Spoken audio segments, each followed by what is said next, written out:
Flash flooding has now killed at least 28 people, and that number is only expected to rise as the waters recede.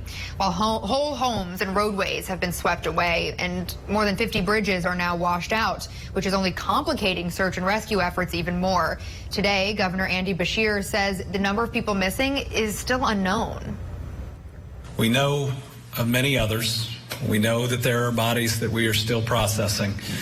And when you see the devastation of this flooding that have carried houses hundreds of yards, if not more, we know we'll still be finding people, sadly, in the days to come.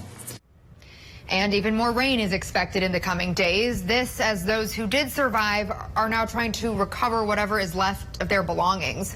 Newsy national correspondent John Moan is live in Dwarf, Kentucky with us to take a closer look at the devastation. Hey, John.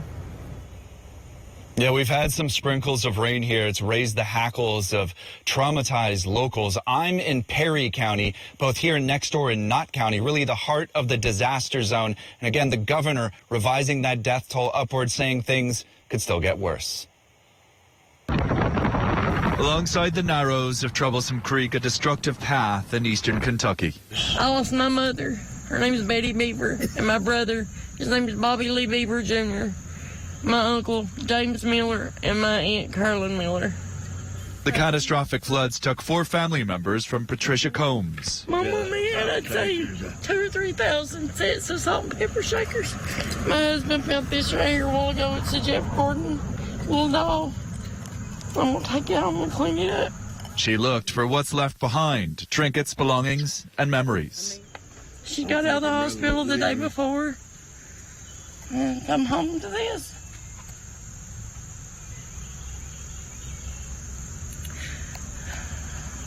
It's just awful. A short distance down the road, Tracy Ritchie is hunting for memories too, and still yet for her father, Dennis Stacy.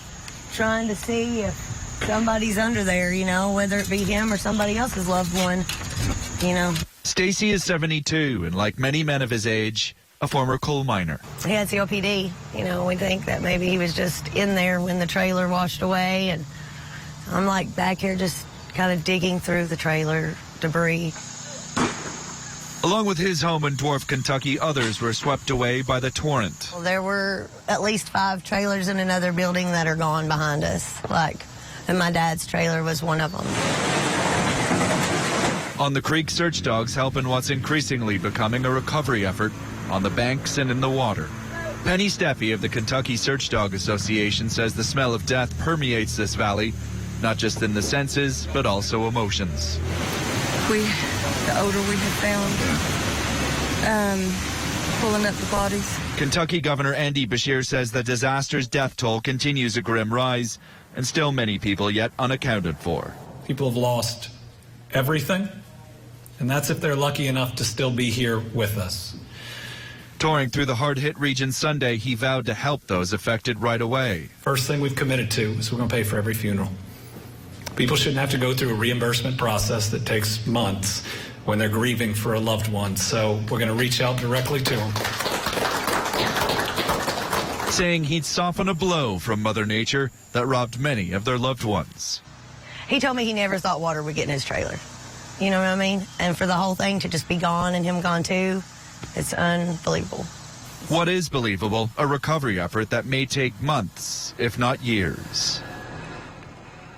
And one of the roadblocks, all of the bridges here that mentioned by local officials that have been rendered impassable because of the storm damage that would hamper the recovery efforts, delaying things. One ray of hope, the governor of Kentucky saying tonight that people who were affected by that horrific tornado in Mayfield, Kentucky, have been showing up to help here in eastern Kentucky. Lindsay?